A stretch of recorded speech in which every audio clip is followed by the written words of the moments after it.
Please take the earphones. You need them because you'll be speaking in English and French and even in Portuguese, so you need them anyway.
Excellencies, ladies and gentlemen, good afternoon.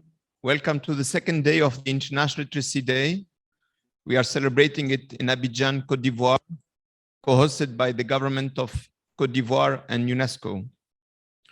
Let me thank again our hosts for their support and their engagement with us.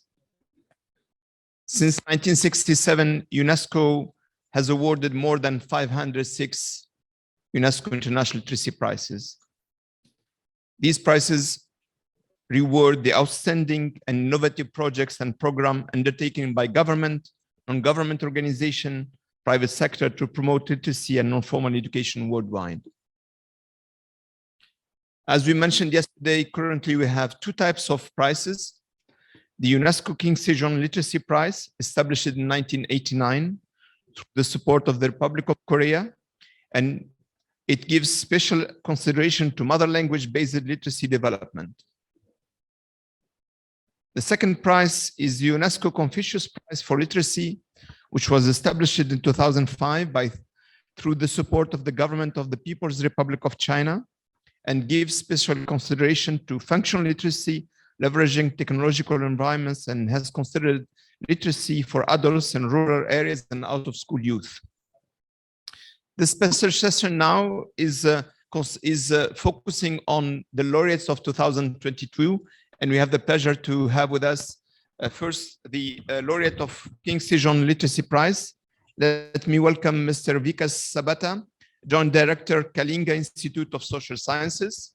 Welcome.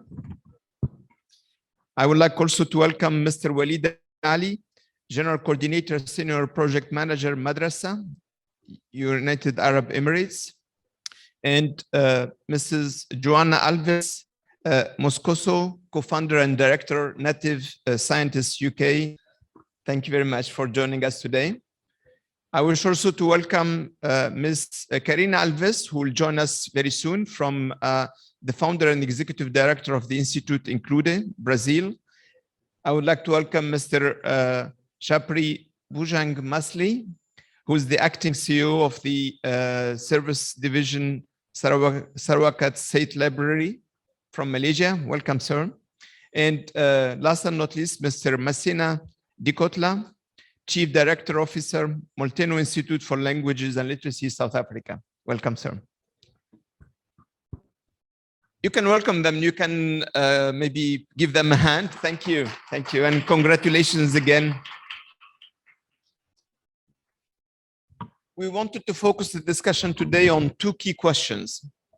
First, we would like to know what are the key results of the programs that we are rewarding and how they leverage the different learning spaces, which is the theme of our International Literacy Day. And of course, we would like also to hear from them their plan for the program in the future, how the international community can support their initiatives and their new ideas. So let me start with Mr. Vikas Sabata. Maybe in a nutshell, if you can give us again in a brief, what is this program about? What are the key results that you have achieved during the recent years? Please, sir.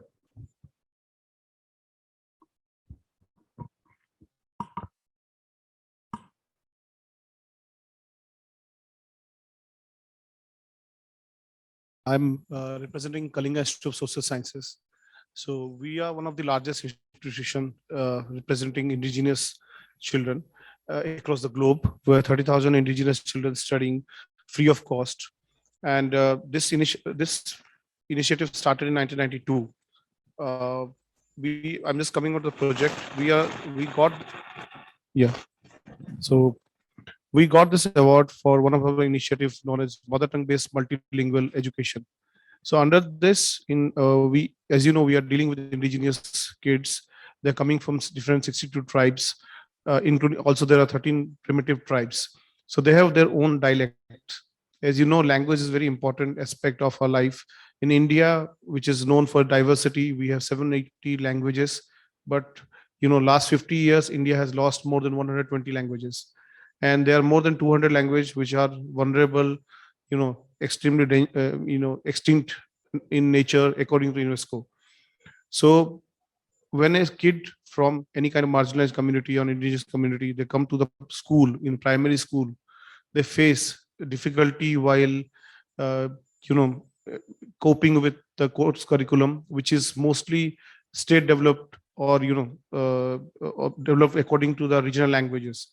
So we start with mother tongue based this multilingual education, in where we do different kind of develop methodology through which these kids can be easily cope up with their primary education setup.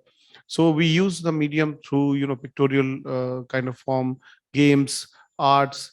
We there are different kind of experts help has been taken.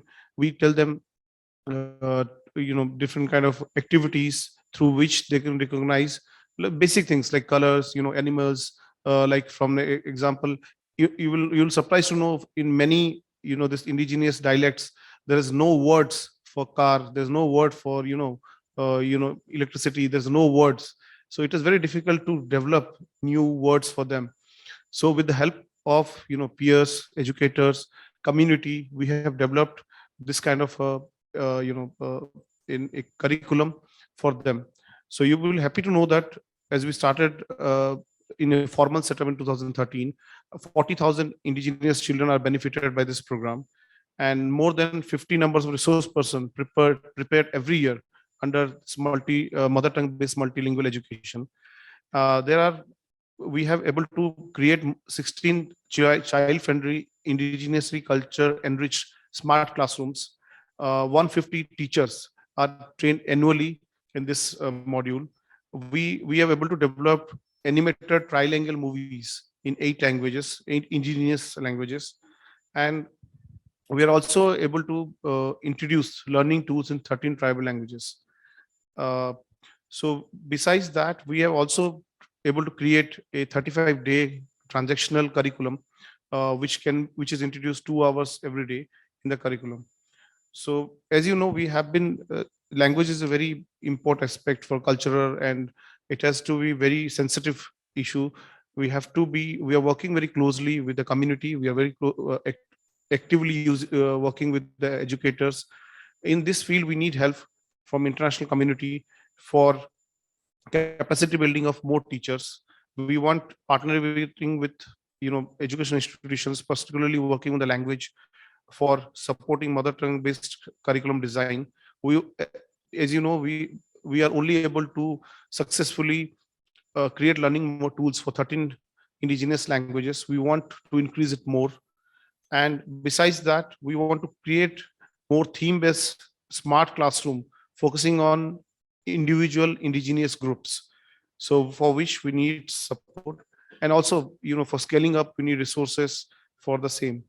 And thanks a lot for choosing us for the award. Thank you very much. That's very important what you mentioned, I think, regarding the use of play, the use of different pedagogical approaches to get the children learning languages in multilingual environment. We also take note of this request for support in terms of technical assistance, but also in terms of acting on the curriculum and resources that will be required. We have our director for the Institute for the Bureau for Education, and of course that institute is responsible for curriculum. So I'm sure that my colleague Guido will be very keen to engage further. Thank you very much. Stay with us. Let me move now to Mr. Walid Al-Ali, Walid Al-Ali, sorry, General Coordinator, Senior Project Manager for Madrasa. We have heard about Madrasa yesterday, but we would like to know more about the scale of the results and what are the new plans for the future. Please, sir. Thank you very much. First, I would like to congratulate my colleagues for winning this prestigious award. And Madrasa initiative specifically, it's focused on the Arabic language. And to put things into context, Arabic language is one of the 6 official languages of the United Nations, and spoken by around 400 million people around the world. However, educational and digital content, overall digital content on the internet are less than 3%, which is a huge gap. And we know that the new generation or most of the learning is happening online. And this was the gap that we tried to provide high quality, free educational content online to all Arabic learners.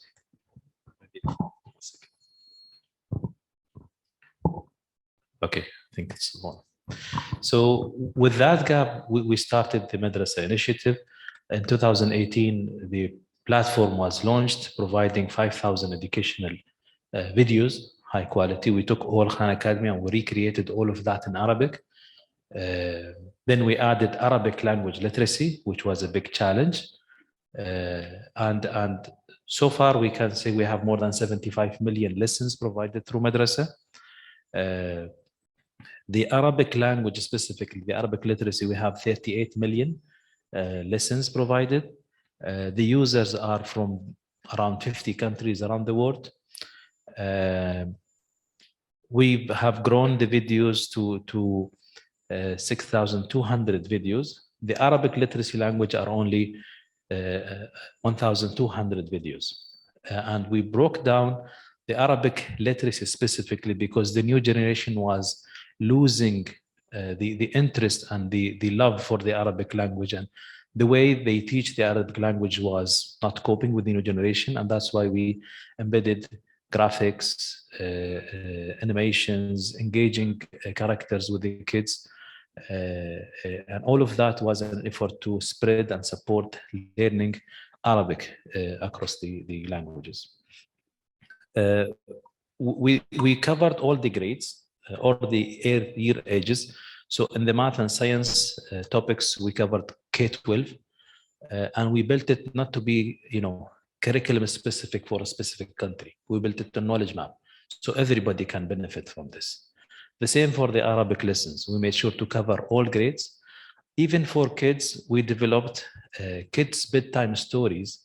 We went to publishers who have kids' bedtime stories or kids' stories, and we convinced them to give us the rights. So we digitize and animate these stories and provide it for free to kids because most of the digital stories online were not relevant to the culture and to the Arabic culture and topics and things. So that's also a key thing that we focused on. The more you provide content for them, the more they can engage and practice this mother language. And we believe the mother language is key to build in the new generation. Especially, it should be the language of thinking, their language of writing, their language of engagement. Of course, that doesn't mean they can learn other languages, but they need to have a strong base in that one. So this is kind of the overall of what we are doing. So what are the challenges and the future plans for the future? Well, the challenges are there, because it is online.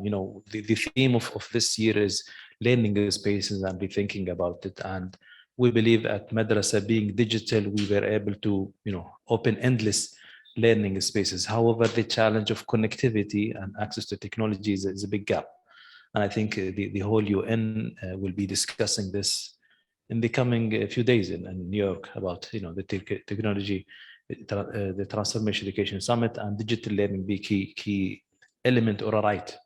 As education is a right, access to the internet and technology is the right. So we were working on this, and we developed some offline solutions that enable those people in remote areas to use the content without internet. The future plans, I'm happy to tell you, we already started the future plans because madrasa was content. It was there, but passive. And during the hit of COVID, we've seen that, the whole world moved to digital or online learning, remote learning, either, internet, TV, radio, and it was an opportunity. And that's why we started a full new project called the Digital School.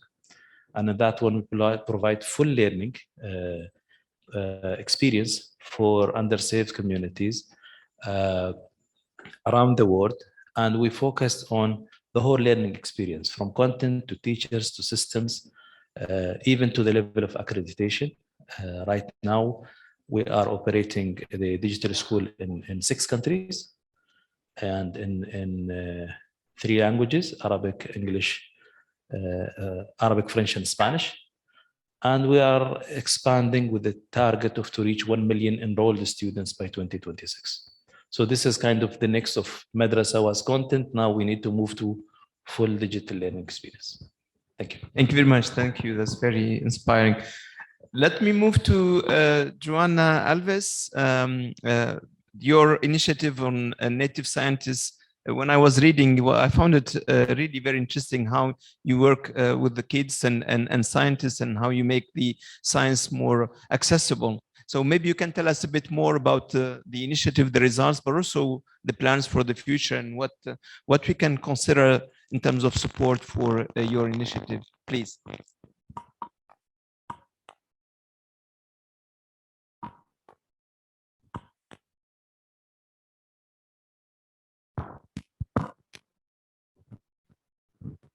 I have, thank you. It's working.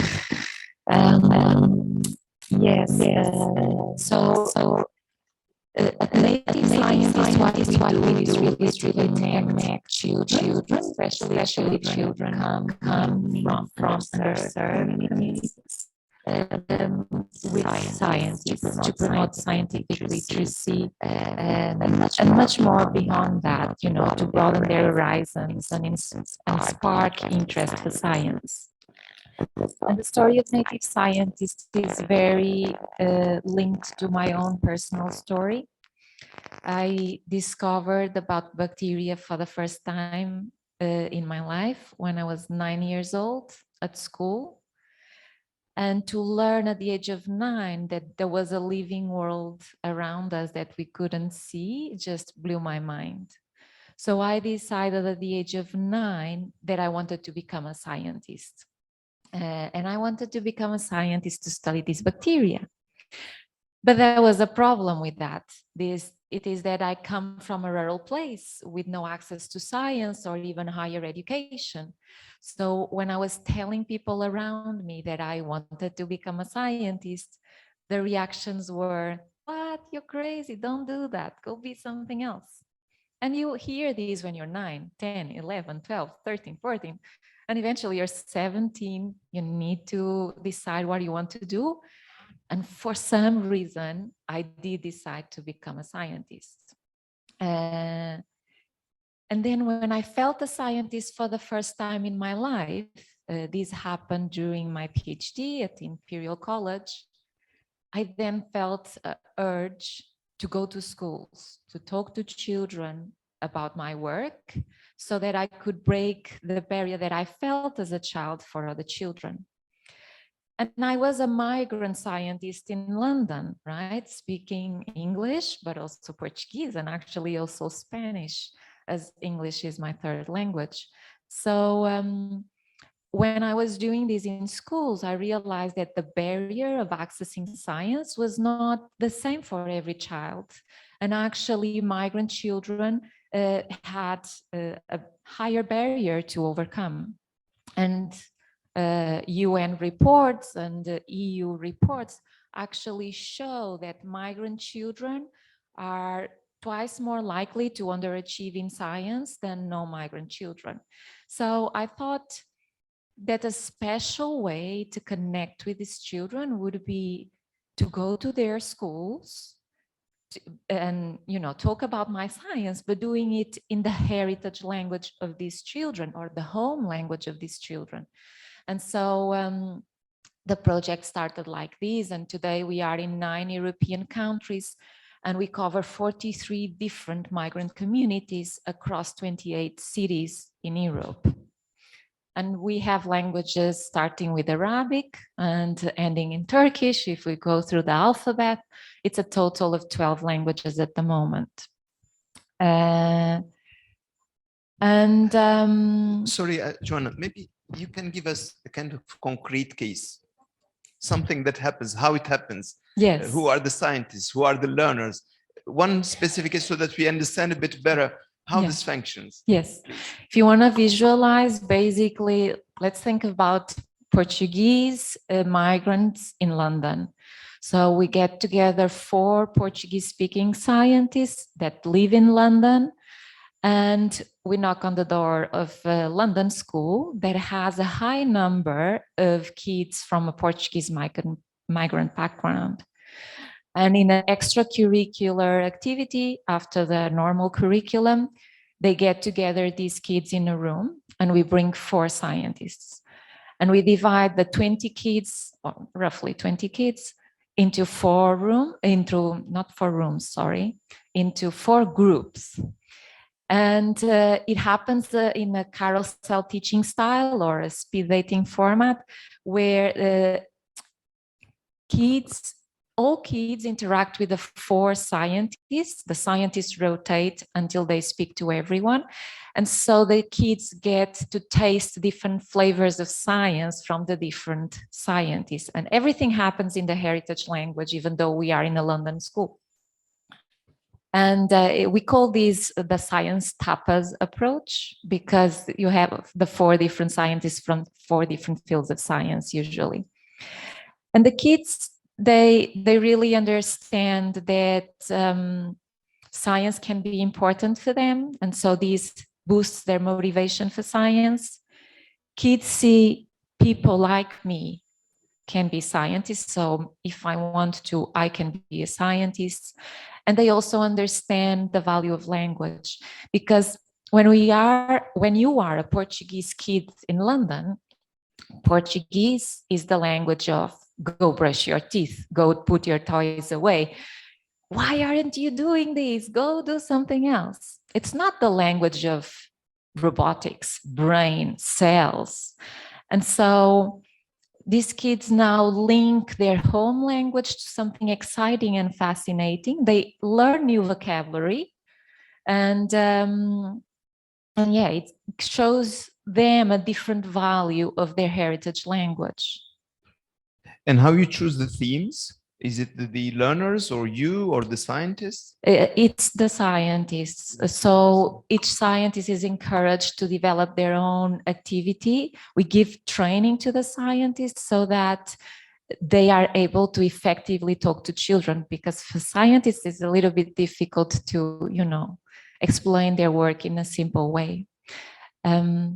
I don't know if I have more time. Yes, that's good. But maybe a final question is how you are measuring the impact of the program? Yes, we actually collaborate with educational psychologists, science educator researchers, education researchers, to study the impact of this work. So in all workshops, we gather some data just after the workshop to see if the workshop, met the goal of being of good quality and sparking the interest for science. But then with these researchers, we do randomized controlled trials, which is a sophisticated methodology to study the effectiveness of an intervention. And actually, one of the results, it shows that before our intervention, only 30% of the students, on average, of course, only 30% of the students believe I can be a scientist if I want to. And after the intervention, this number raises to 70%. So something is working there. That's impressive. Thank you very much. Thank you. Let me move now to Mr. Japri. We have heard yesterday about this inspiring initiative of the library services. Maybe you can give us a bit more information regarding the program, its results, but also what are the future initiatives that you are foreseeing? Please, sir. It's up to you. Yeah. Yes.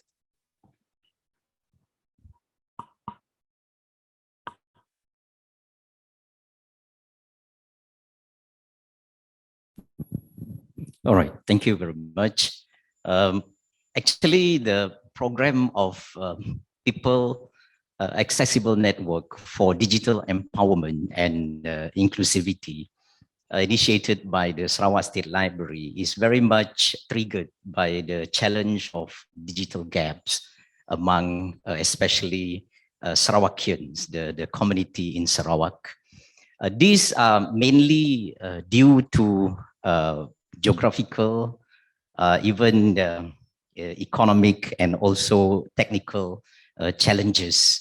So some people are not able to master the digital skills because of no infrastructure, but some because of economic reason, even though they live in towns, but they cannot afford the data and connectivity fees.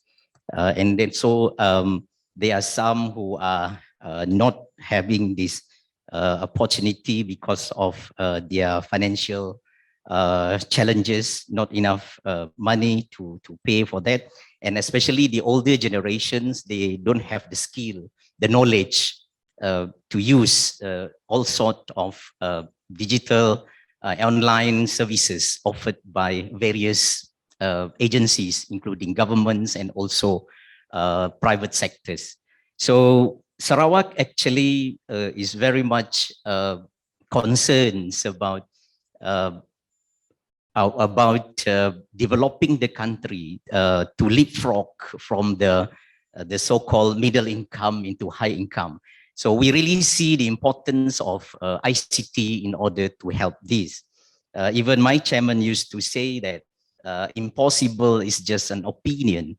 So with the proper strategic implementation of ICT, we can change that opinion.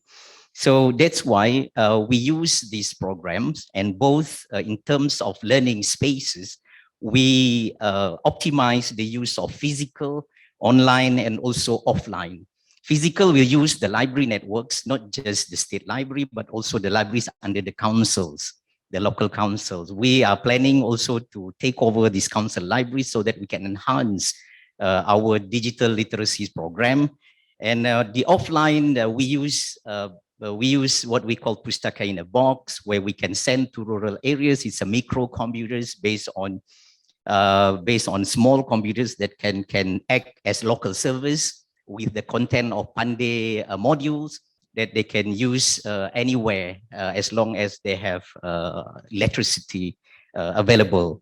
So we are actually working with the other international cooperation, including the consortium, offline internet consortium, which is based in Arizona, United States, where we share our experiences and knowledge on offline internet service. It's not offline internet. Actually, we discuss a lot about this. When this is offline, it's not internet. Actually, it's an offline digital services.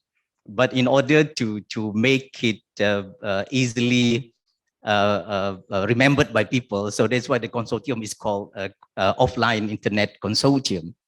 We argued at length, if it is offline, cannot be internet. If it is internet, cannot be offline.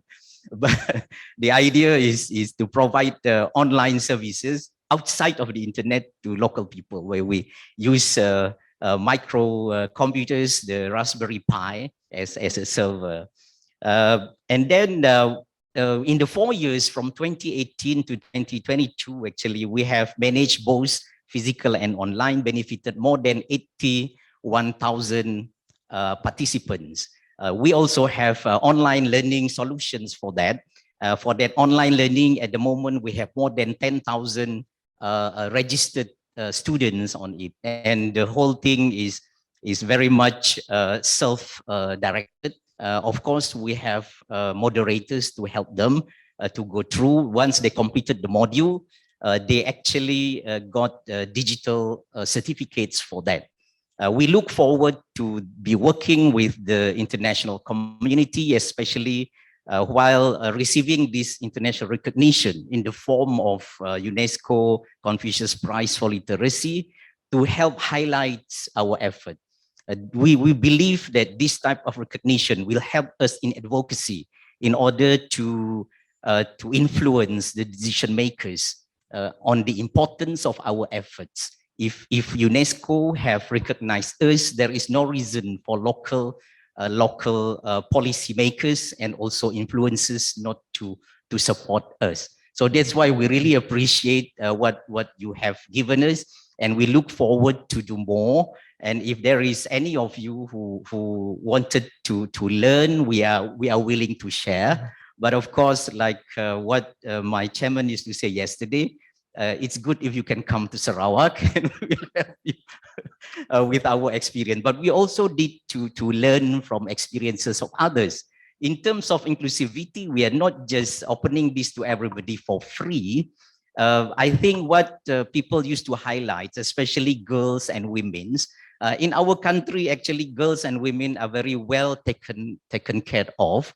We have problem with the boys now, because we have minister for women, we have department for women, we have all sorts of things for women, but none for men and boys. So now our experiences, when we have job opening, out of 10 candidates, 9 will be women. So now the changes is the other way around. So our program is very much inclusive, but the challenge is now more on the boys. Thank you. Right. Thank you very much. Maybe if in a simple word, can you give us a perspective on what is the learner journey? I mean, if I'm a learner, what is the journey that I will have in your program? How it goes? All right. One concrete example, just for our audience also to understand a bit how it works. Okay. Actually, like I said, we try to use all sort physical face-to-face classes and also online and also offline. So for the physical classes, we focus not just rural, but also in suburban areas. We conduct sessions. So we train them on the program itself and the how. And then after that, we introduce them with the online module. So we hope after that introduction, face-to-face sessions, they will use the online session to complete the whole module. But who are the target groups? At which age? Is it kids? Is it young persons? Just to understand a bit, or Yes. is it teachers or educators who will then cascade that? Who are the target groups? All right. So the target groups is more on the general public, but of course, both students, children, youngsters, even entrepreneurs, even women, even community leaders, teachers, all are target group. We target everybody because the state government of Sarawak actually launched in 2018 the Digital Economy Initiative. So the government is concerned that there might be a majority of the community might not be able to benefit from the Digital Economy Initiative. So the State Library has been entrusted to do that awareness and to do the skill developments for especially those who are not in the formal education, like students of universities and so on. So we focus more on the general public. But of course, from time to time, we also highlight to civil service as well, because when they deal with the public, like the district officers or even resident, they can help us to highlight the programs that the Pandey program, so that more people will benefit from it. Thank So you. it's a lifelong learning program, really. Yes. And how is funded this program? Who is funding this program? Okay, And maybe the average cost, just to understand a bit, again, the sustainability of such a program, also for the audience. Yes. The program is funded by the Sarawak State Government. In parts of the digital economy strategy. So the digital inclusivity parts is entrusted to Sarawak Library. So we integrate the digital inclusivity into the library programs. Thank you. Last question before I move to Karina Alves. You mentioned this offline internet initiative. Does it cover other regions like Africa, for example? Okay. Actually, this offline internet, like I said, it's quite, when it's offline, it's not internet, when internet is not offline, but we use that word in order to make it easily understand by people, even though they will start with misunderstanding. That digital internet consortium, at the moment, the members consist of from Asia, I think us, the Sarawak State Library. It just started in 2018 as well, after the World Library Information Congress in Poland. So actually, I have presented papers at that time on the Pustaka in a box. So from that, one of the International Federation of Library Associations directors have picked the papers up and initiated a consortium between us. I think they are a representative from Paris, from France, and then from the US, South America. They are one from Iran. At the moment, we are working hard trying to formalize this consortium. So hopefully then after that, everybody else, including Africa, would be able to join. We look forward for that. Thank you very much. Thank you. Let me move to Karina Alves. Bom dia. So you are founder and executive director of the Institute Including. We would like to know a bit more about the program, its results, and obviously what are your plans for the future.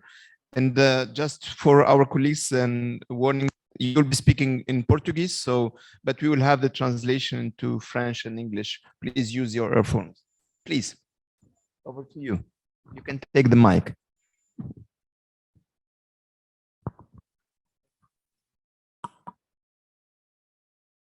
Oi.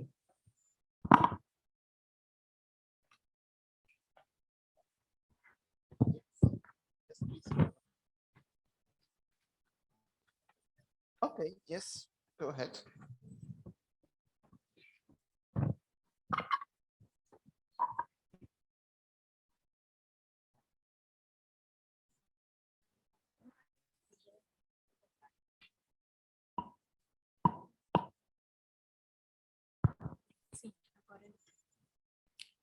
Boa tarde a todos e todas presentes.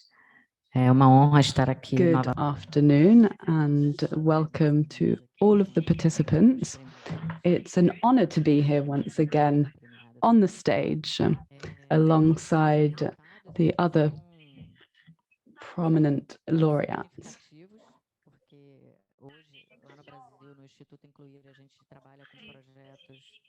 The outcome of the election will be particularly significant because currently in Brazil, we're working on projects to meet the social needs of people living in vulnerability. And in several states of Brazil,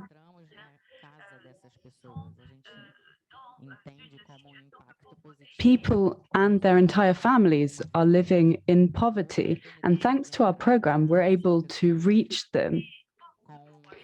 We are able to open doors.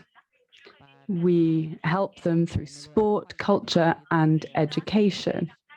And our programs are aimed at improving the quality of life of children, but also of their parents and their mothers in particular. Many of them are single parent families, and 90% of these families are led by women, because in many cases, fathers leave their families behind when they find out that they have a disabled child.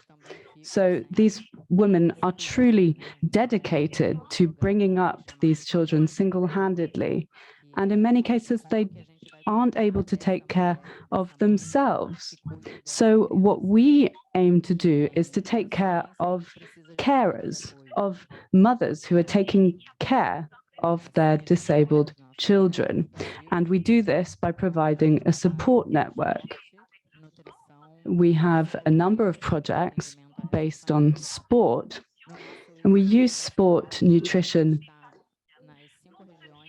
and psychological support, which we provide to these families. We have a presence in 5 regions of Brazil. And following the pandemic, we also shifted to an online format.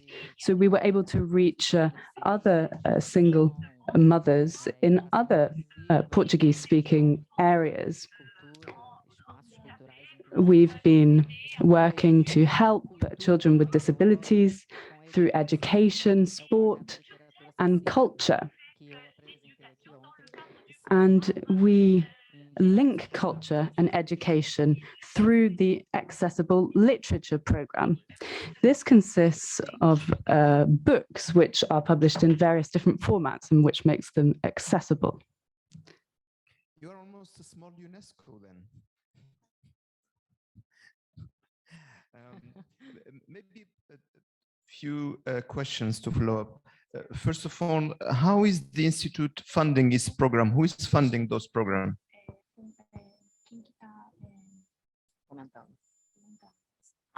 Ok. Hoje, no Brasil, Today in Brazil, the Institute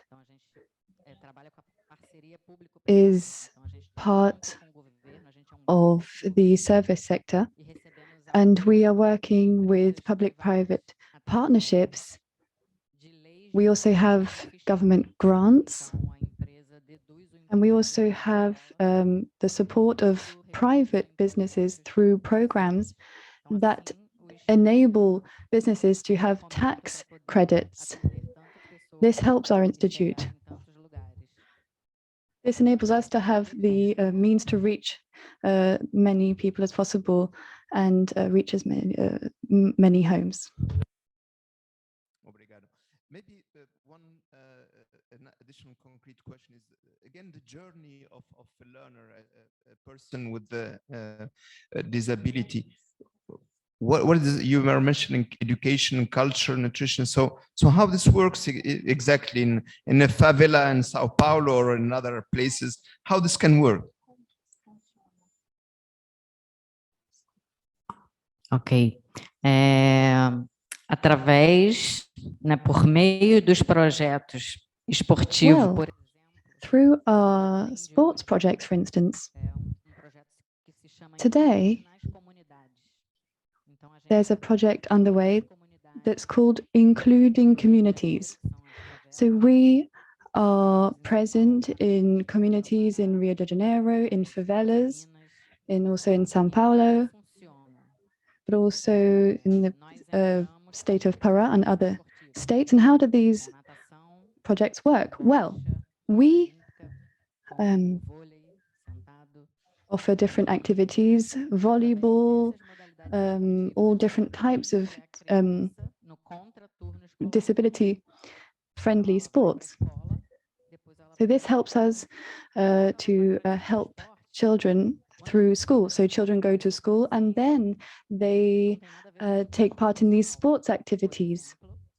But of course, sports for disabled children have nothing to do with traditional sports. For instance, swimming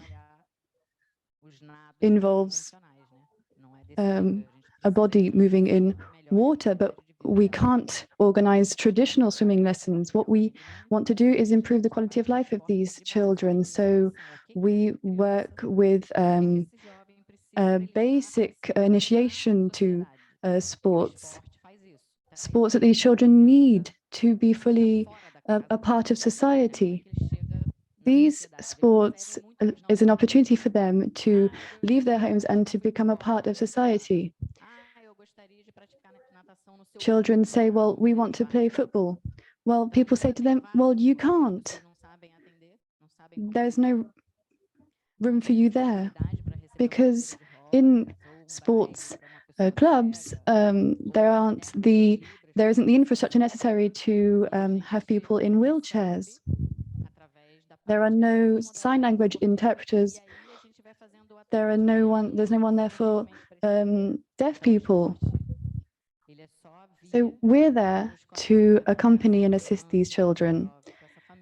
So sports is a way to really connect with these children and families.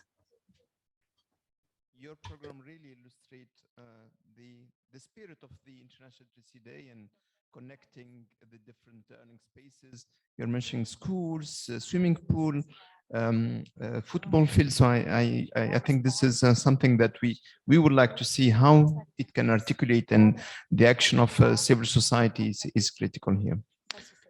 Muito obrigado. Thank you very much. Let me move to our last laureate, and thank you. Stay with us from South Africa. Your initiative is another initiative that tries also to cater for the most marginalized and disadvantaged group. And yesterday we have seen the video, but we would like again to know more about this program, why it was created, what are the major achievements, and what are the plans for the future. And again, if you can illustrate the program with the journey of the learners, we would like to be, as we have been focusing since yesterday, we'd like to be learner-centered. So we'd like to know, for a person, for a learner, what happens? What is the pathway that they follow? Please, sir. Thank you very much. Yes, my name is Masenya Dikota. The School Readiness Initiative was born about 3 years ago in South Africa. Before 1994, before democracy, Black communities were not provided with preschool education. And with the advent of democracy in 1994 and later, about some 5 years ago, then the democratic government decided all children must have a preschool education. Preschool meaning before grade 1. That went on, and it went on relatively well. But then they also decided 2-3 years thereafter that even the year before grade 1 must also be provided in the school with what we call reception year. But as Molteno, and having worked in the foundation phase, grade 1 to 4, we noticed that these children who were coming from grade R in the schools were not necessarily, number one, they were not ready for school. Number two, they are incorporated in an adult world without any adaptation of the environment. And we decided that we need to make sure that they are treated in their own right in this new environment, not as appendices, not as orphans, but as part and parcel of the new environment. And the new environment needed to be adapted for these newcomers.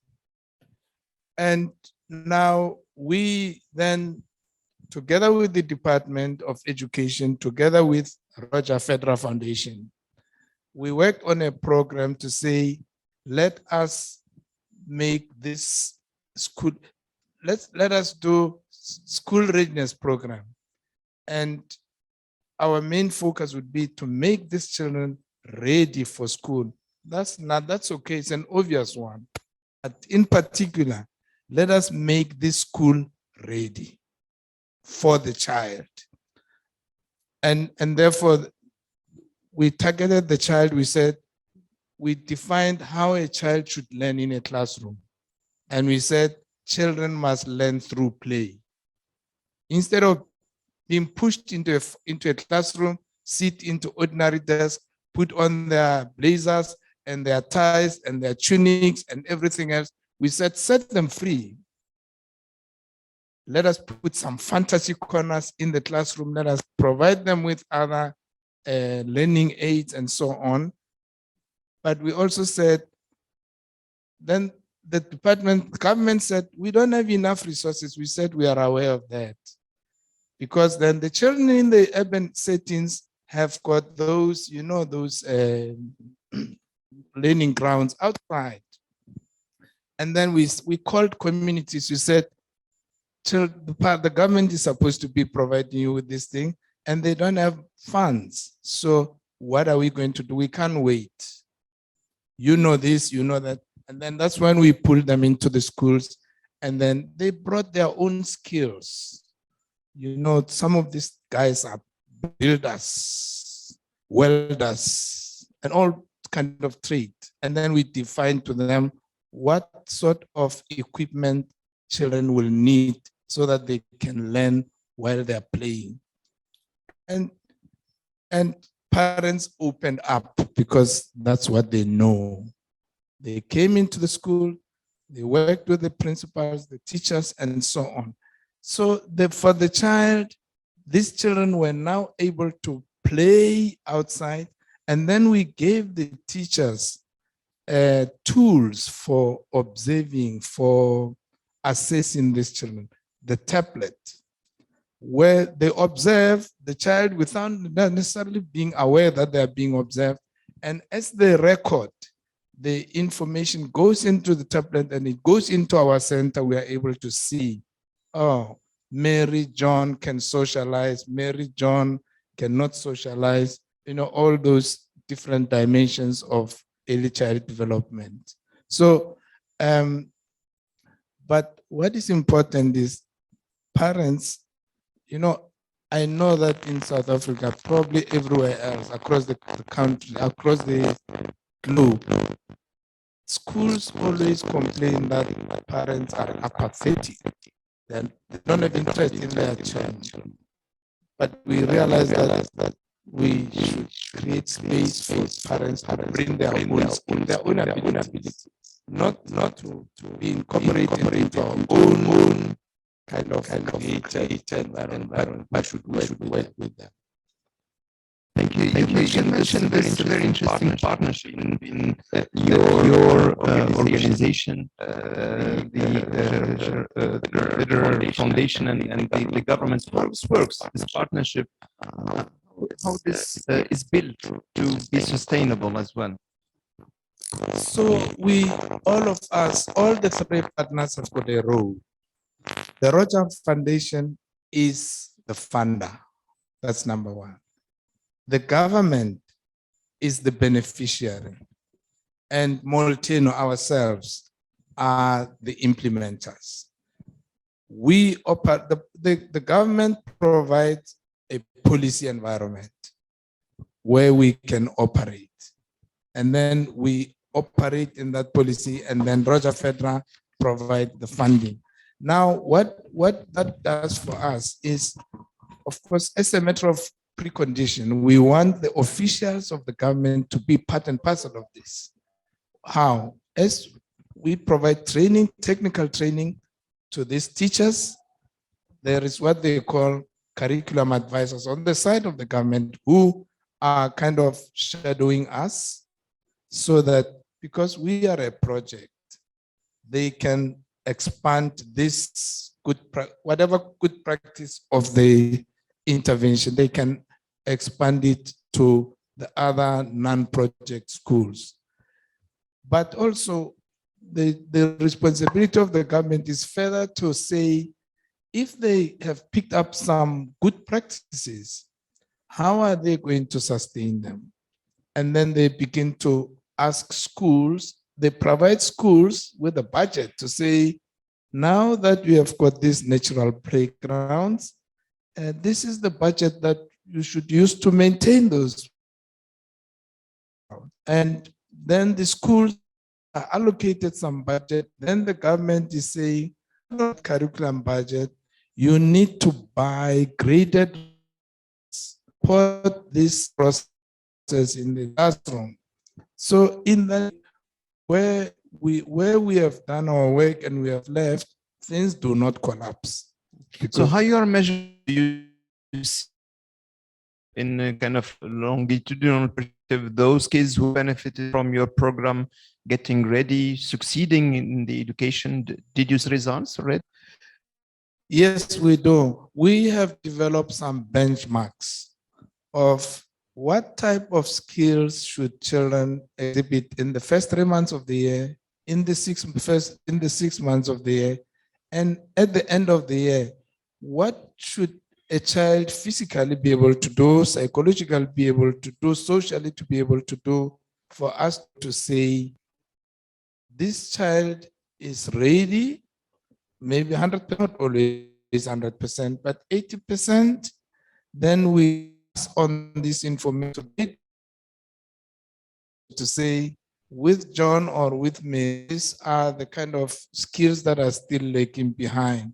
So we do have our own M&E monitoring and evaluation process, but Roger felt because it's also developmental, they do have their own external monitoring tools which are really targeted at us. Thank you very much. Your partnership, you are organizing your collaboration is part of a discussion and prepares the discussion that we will have with the moderated by Director Ido, who's the director for our Institute for Bureau of Education and focusing on the governance of literacy spaces. So thank you very much. Dear colleagues, let me, and if you can join for thanking Laureate for this year. Congratulations again, and thank you very much. We are moving to the next session. Please, thank you very much.